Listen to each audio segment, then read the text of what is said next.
480, your name and where you're calling from?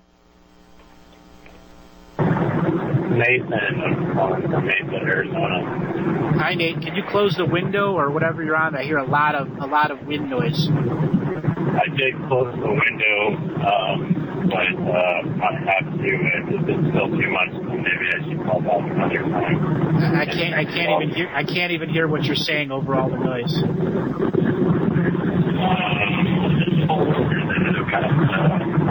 Like quite literally, all I hear is the noise and your ruh noise. Yeah, hold on 1 second.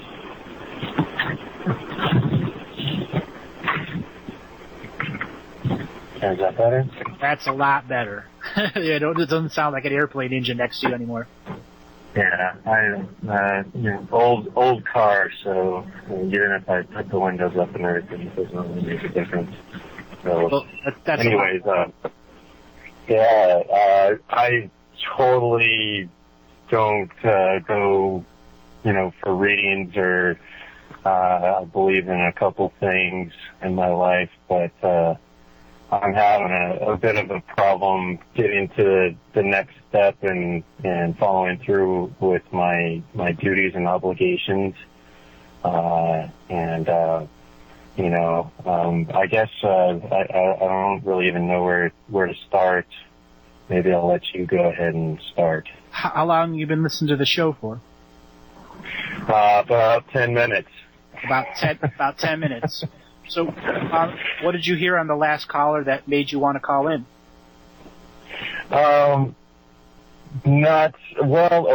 Specifically, you guys were talking about sleeping paralysis. When I was 19, I had a bunch of bouts of sleeping paralysis, and people say astral projection, but I'm very, very scientific, and I guess in thinking, and the last experiences that I had, I didn't separate from my body. I actually just levitated out, and I've never found anybody, searching on the internet or anything like that, discuss actually, feeling the pressure of the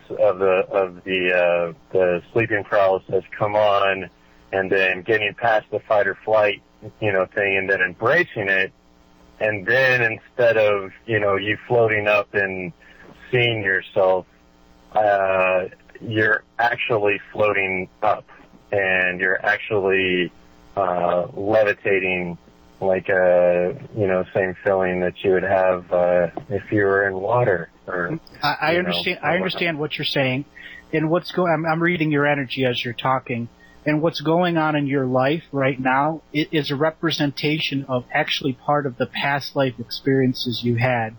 And right away, I'm drawn to the Lemurian existence that's you. It's like written all over you. It says in big, shiny neon letters going blink, blink, blink, I'm a Lemurian scientist. And the Lemurian scientists mixed spirituality and science into a perfect format where they created a civilization that reached out to the stars and reached out to the galaxies and reached out to the multiple universes. It was a time where Earth was the center of science and spirituality, where many of the other species in the galaxy were just science, quite literally. And this lifetime that's coming through you is asking once again that you go through the personal vision quest where you mix spirit science into the original form that is you, because you're here this lifetime to connect to the past life of the Lemurian spiritual scientist, quite literally. I mean, this is going to be hard for you to accept, but you've been doing out-of-body travel. The awake you is just unaware of it. You're actually quite an adventurer. I mean, it's written all over you. In your dream worlds that you're unaware of, you travel to other worlds, quite literally. And your purpose is to go to these other worlds and find crystalline entities that are knowledge keeper stones. And you're assembling these knowledge keeper stones so that any of the soul groups that function with you would have access to these knowledge stones in your dream time. So the whole point of the Lemurian scientists was to create an energetic field that was around them, that other people can dream into and experience the knowledge that you have as the total soul being that you are. You understand what I'm saying? That sounds pretty interesting. I've never heard of a Lemurian scientist. It's something I'll look into now. You're not going to find it. You're not going to find it. You're not going to find that anywhere, simply because that is the specific view of the specific time in the Akashic records. I read Akashic records, and what it is that anything that's ever lived on Earth is a part of the Akashic records. And when I meet a person, I download their Akashic records, and I'm fully aware of the entire being that is the person that's you. And the entire being that the person's of you, it doesn't just live here. There are many sparks of you spread over on many different planets and many different star systems, quite literally. You're what I would call a sixth-dimensional being. You're not a fifth or a fourth. You're a sixth-dimensional being who's invested one spark of his entity into this world with incarnation rituals and soul contracts that's made you a part of this environment. But there are still other versions of you still completely function and fully aware of their soul. But there's the you that's here that's not fully aware of the soul. And all these other pieces, parts of you, have been trying to communicate to you in different forms and different functions through your dream world, through synchronicity, through the science that you learn, through the people that you meet. Quite literally, they're trying to expand you so that the you that is here now during the change is able to take all the other parts from other places and unify them during the change. Because that's how you evolve your soul. Your soul is on a vision quest to become a seventh-dimensional entity. That was the whole purpose of Lemurians. They were to raise their vibration until they reach the ninth dimension, where they can choose to form their own sun. Like literally, you become a sun, and then you invite other soul families to be a part of that sun, and then other soul families make planets around them, and those planets take the DNA wisdom from the high-dimensional being who's lived lives all over the galaxy. Your soul is on this verge of going through this final change, but to do that, you have to go through the galactic ascension machine that is Earth. This is where you get your PhD in the School of Hard Knocks. When you graduate here, the awake you that's here has learned everything that his soul has done, as well as the history of Earth, and then can apply it to being a brand new being that's unified all of its pieces parts through the galactic ascension machine. It sounds all pretty interesting. It sounds like exactly what I'm doing with my website, and trying to get everybody to come together and do their Kachina dance out on the corner of the road. So, what's the name of the website? Give it a plug. Tooltreebot.com. Tool like a hammer, tree like the tree, and bot like botany or robot. Okay, if you're in the chat room, why don't you just type it in?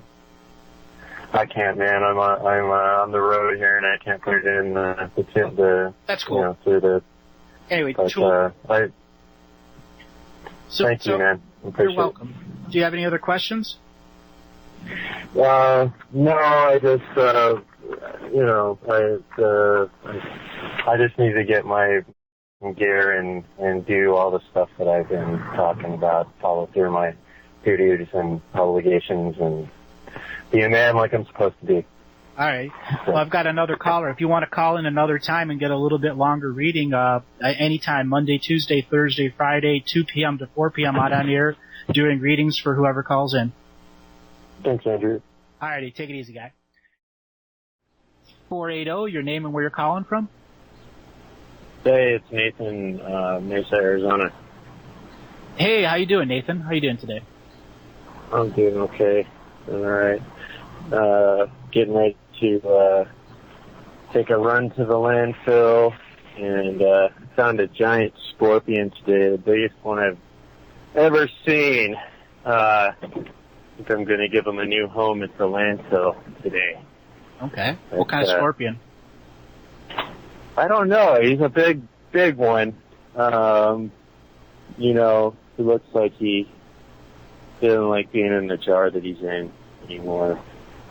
But, yeah. Anyways, I called in, last week, and, I can't remember, exactly what you were saying, and towards, Me, my general person, I think you let me plug my website, and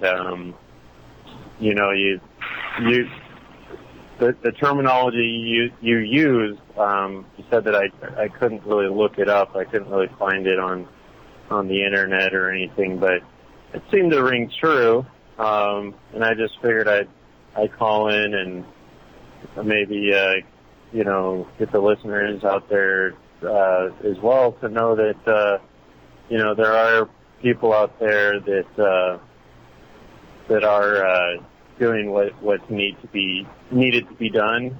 And I was watching Willy Wonka's Chocolate Factory, the first one, with my daughter today, and I was thinking about it was the part where he was handing out the everlasting gobstopper, and all the kids, had been talked to by the secret agent guy to divulge on what, on the secret of how to make it and everything, and that's planned obsolescence right there, the everlasting gobstopper. He made that so that poor kids all around the world could always have something sweet or whatever, and it would never go away. A classic service to others story. And what I was telling you, it's called a service to others story. And being a service to self, a service to others is very important in this world. And what I was telling you last week is you were called a Lemurian spiritual scientist. It is where you blended spiritual concepts and scientific concepts and went beyond metaphysics. And that's where you're at now. And you could keep talking and talking, but really what it's up for you is to stop talking and understanding that you have an earth connection, and that earth connection is to the stone people of this world, and the stone people of this world are quite literally the record keepers of this world. It's for you to stop what you're doing in your life and understand that you need to be quiet in your head. And one of the things that's going on with you right now, this is written all over your energy body. I mean, quite literally, it's like you've got caution tape all over you. I'm having an awakening. That's what your caution tape is saying. But you have to understand that your body is screaming this to those that are psychic, and you need to tone that energy down. If you don't, you're going to have a point where the energy is going to separate into two, and you're going to lose this awakening moment. You're at this point where you quite literally need to quiet your brain and understand that there's a spiritual side of you that is deeply, deeply connected to the earth right now.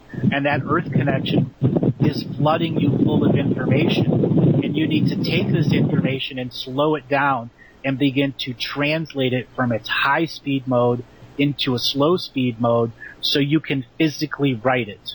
You're at this point where you cannot talk it out anymore. Talking it out is actually being dysfunctional for you. You've lived so long in this high frame, fast forward energy psychic style that it's beginning to break down the mechanics of your spirituality. You quite literally need to do the metaphorical Buddhic thing. Stop moving. Let the silence exist.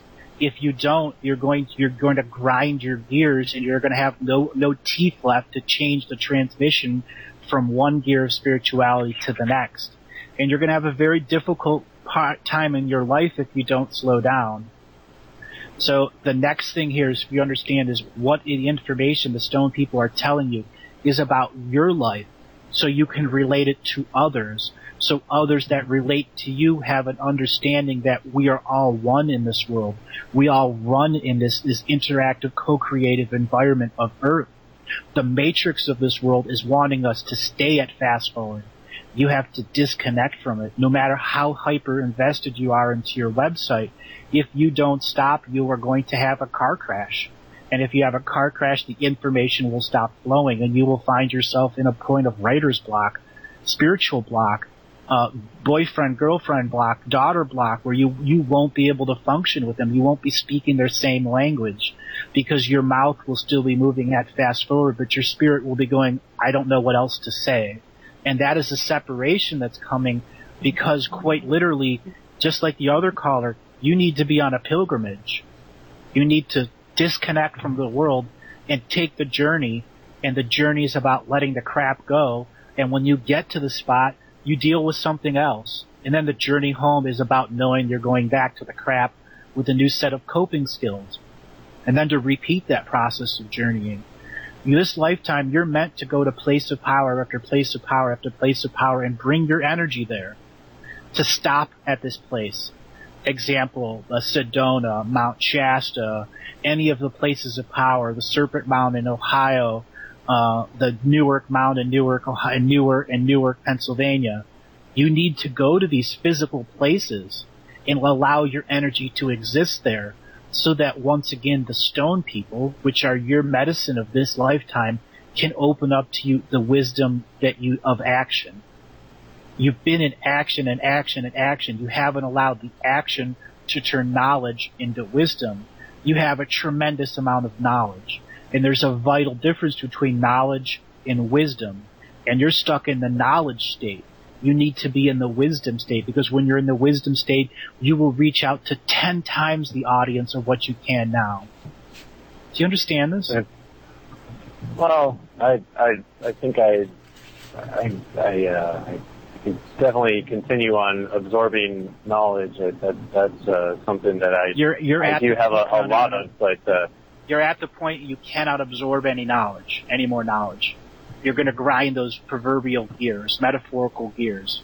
You've filled. It's like you've got a hard drive that's 500 gigs, and you've got 500 gigs of all zipped files. And if you open one zipped file, the whole system crashes. You've got to clear some of it out, because you're not meant to know everything this lifetime, and that's the wisdom. The wisdom allows you to have a whole new way of encoding, so that you don't need to use a zip file. You don't even need to use a hard disk. That's where you're at. I guess all my life I've been real frustrated that about the understanding parts. Like why can't people understand the importance of getting the knowledge? And so then I put all my energy towards talking to people and projecting out to people, like the same thing my dad does. And I think you're right. So this is the practical application time. Is that what you're saying? Yeah, absolutely. Or practical application in the field. Get out there and apply. And you're going to be opened up to whole new layers of wisdom. And that wisdom is going to be based on all this knowledge you've been downloading. But like I said, you've got 500 gigs of zip files on a 500 gig hard drive. If you open one, you'll crash. And when I say crash, that means you're going to lose a significant amount of energy. So really for you, it's about stopping the talking for a few days and going into yourself and start saying, do I need all of this information in my awake brain? And the answer is no. You need to download it into your cellular memory so it's not 100% empowered anymore. It's like moving your files into an off-computer hard drive archive. And that's what you need to do now, so that the processing unit that's your brain has room to function. So you need to go through an off-system archiving, and that's the best way I can describe it for you. And going to places of power will be the perfect opportunity for you to begin this archiving moment. Yeah, I think everything will work out as soon as I stop jibber-jabbering and doing the stuff I've been talking about doing all these years, because hopefully enough people just see the demonstration and the action and I guess what's the word? They just by gravity they're just kind of pulled to it and want to. Hopefully, a few of them will do the same thing that I'm doing. Well, I'm gonna let you know. You are waking people up. I hope so. But you can wake up 10 times the amount of people if you just slow down and started processing this stuff. I mean, like I said, You've got this caution tape on you that says, I'm going through an awakening. But it's like that old metaphorical sign. You walk up onto a door and it says, out to lunch, be back in 10 minutes, and there's no time that they left. That's what you're like. You've got a sign that says, be back in 10 minutes, but it doesn't say what time you left. So for every person... Somebody did that the other day. That was really annoying. Anyways, all right, man. Thanks for taking my call. All right, you're welcome. Call in again when you want.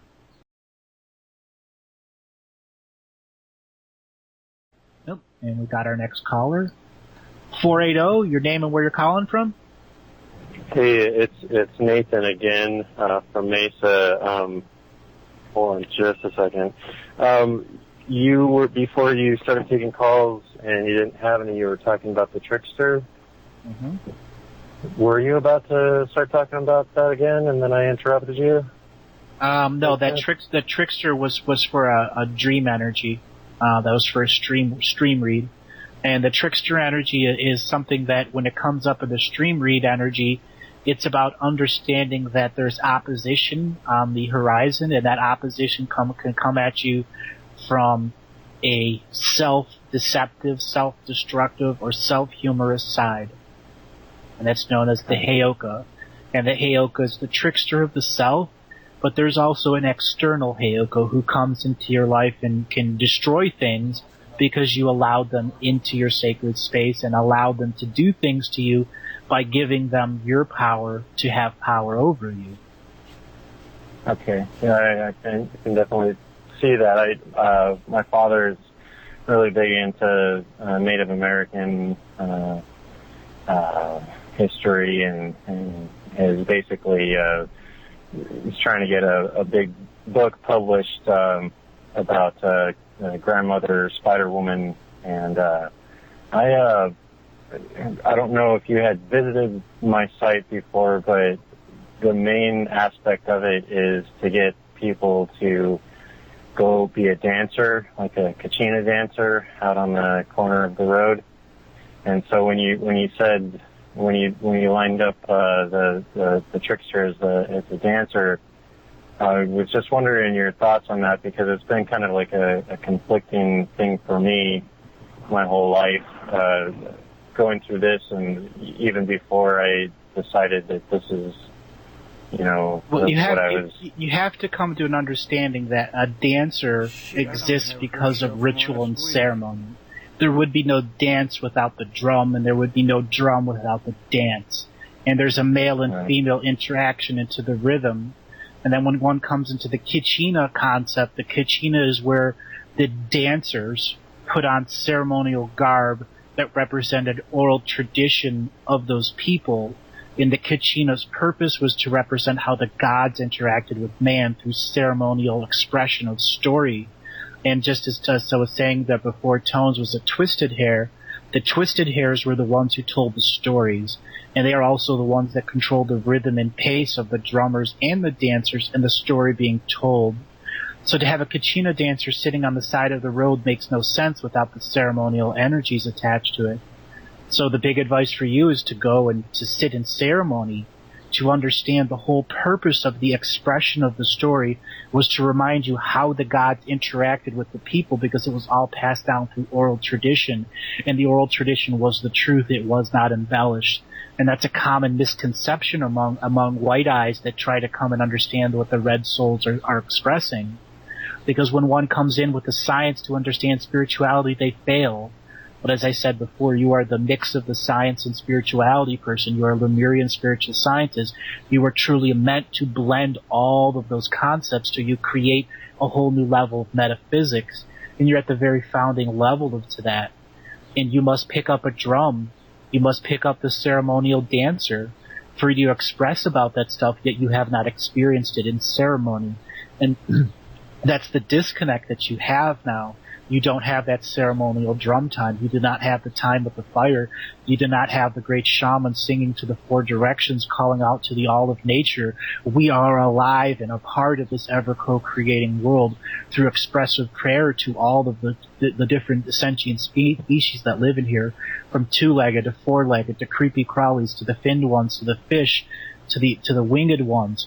All of them need to be called out in that ceremonial expression. And as the ceremony reaches to its point of its highest reverie is when the dancers come out. And they take all of those energies that are called out to the four direction, to all the sentient beings, and they bring that into their feet, and they begin to dance in the same rhythm and pattern and rhyme as the drummers. And this creates the connection to the heartbeat of Earth Mother. It is a very powerful understanding that the heartbeat of Earth is in the heartbeat of each and every one of us. It is very similar to when you are in the womb and you hear the heartbeat of your mother bouncing through the embryonic sac.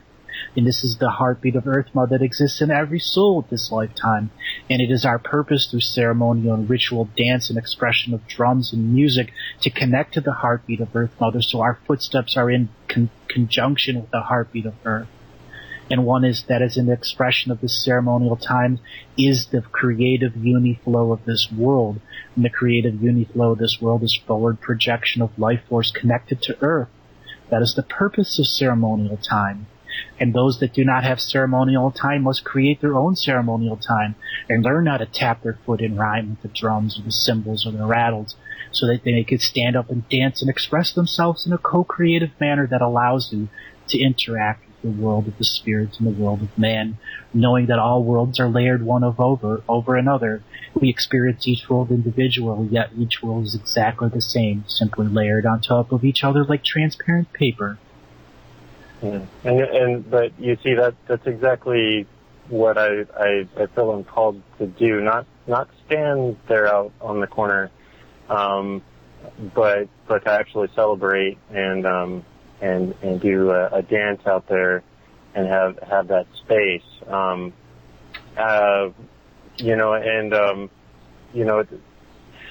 The one thing that the nice lady that was talking before, she was, you asked her about the 60s and she was saying love, would be, and how do we get that to happen amongst the general public? And my father had me read a book about the Hopi, and I think I learned from that two names, the Bahana, which is kind of like the word for the bad banana type of white man, and the Pahana, which is like their long lost white brother.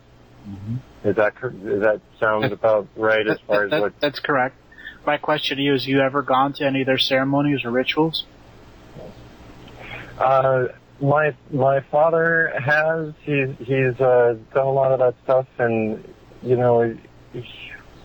we have a big kind of disconnect because he. I don't know if it's his ego or his work that is keeping him from participating with the family or whatnot, but he's been a bronze sculptor and architect his whole life, and I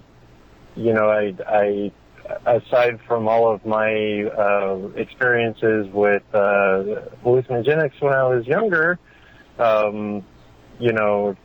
no, I haven't been a part of their thing, and I would hope to. I've also read a lot of people who think that they're like the individual Pahana, almost like they're the individual Messiah or Christ or something like that, and those are people that are truly disconnected from the ways because they haven't had experienced the ceremonial time. And you're at this point, you need to experience the ceremonial time so you may go through the spiritual adoption. Are you in the Skype chat? Are you in the chat room? Nope, I'm not. I'm not. But maybe I could send my information to you. Is that why you're asking? Maybe we could.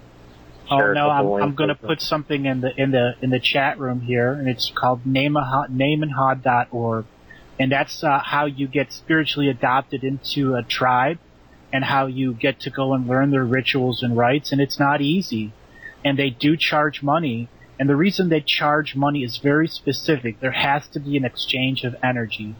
$250 is absolutely nothing in compared to the education that you're learning.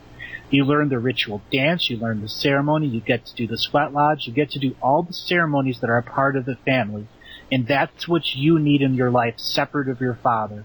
You absolutely need to separate from him so you can have your own co-creative experiences with them. There's a reason you're deeply attached to these messages, because you have the heart of the red man. But the red man inside you hasn't experienced the heartbeat of Earth Mother, which I was talking about before. And once you experience the heartbeat of Earth Mother, your whole perception of the universe changes, quite literally. You understand to be dancing is to be a part of the earth, to be a drummer is to be a part of the earth, to be the ceremony is a part of the earth, and to be all of those at once is to be the whole co-creating factor of the ceremony and unified dream. Because many dancers dream their dances beforehand. They dream their costumes beforehand, and that's how they empower themselves with power of the self. I certainly have done that. Because I'm not in the chat room, could you spell that out for me? And it'll say www.nemeha, NEMEAHAA.org. Okay. All right. Thank you. And you know what a sundog is, right? Yep. This is something that the moon does.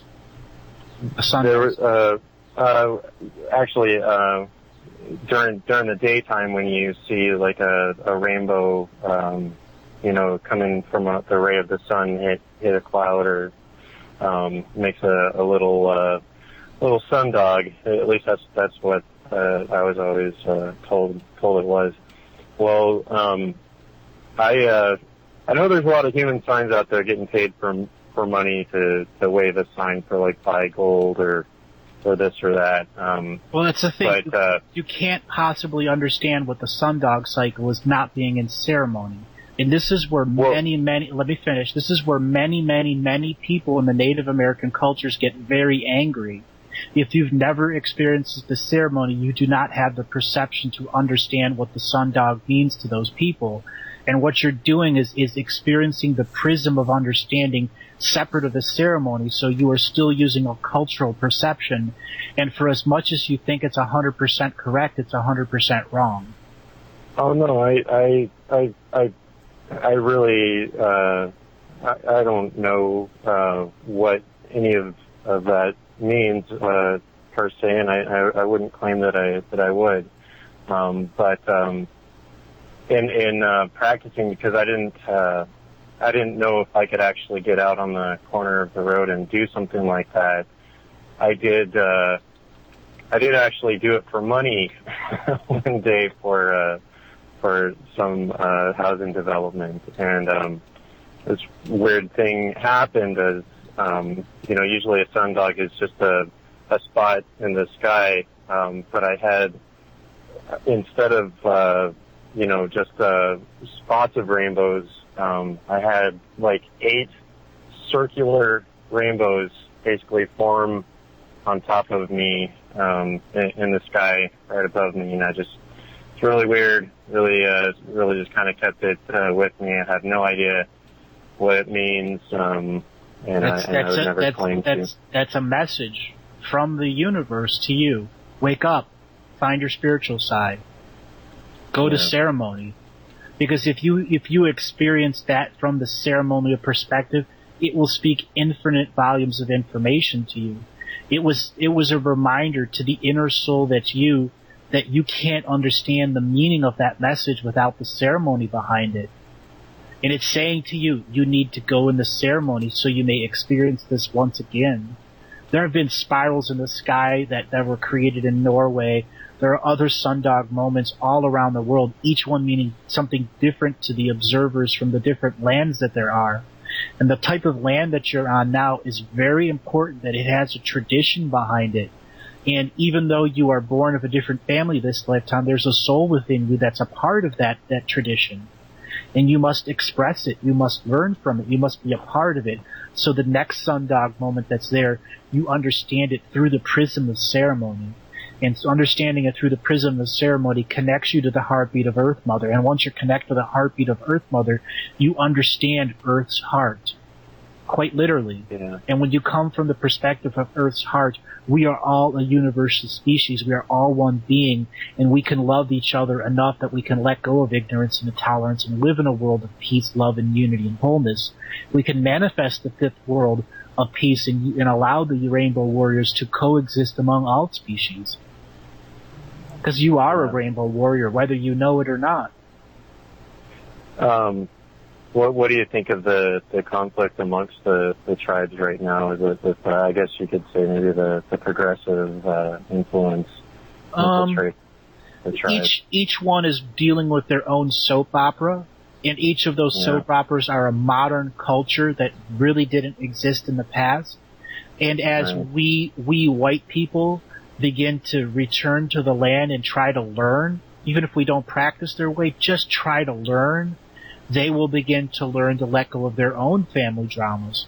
But there are many, many, many, many of them that have no drama, that live in peace with the world and are open to the reception of others to come to learn their ways. And every culture is suffering that around the world right now.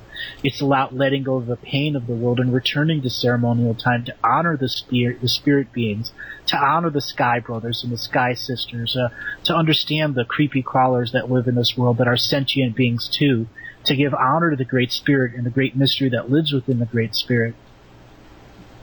Oh my gosh. You remember that scorpion I talked about? Mm-hmm. You're honoring the creepy crawler. You're honoring the creepy crawler. I let him go, and I found this nice little spot. I didn't take him to the landfill. I found this nice little spot on the side of the road because I felt there's too much activity and the guy might get squashed or whatever, but and he kind of I let him go, and he crawled right down into this little hole. It was so cool. Anyway, that's great. Thank you. You're welcome.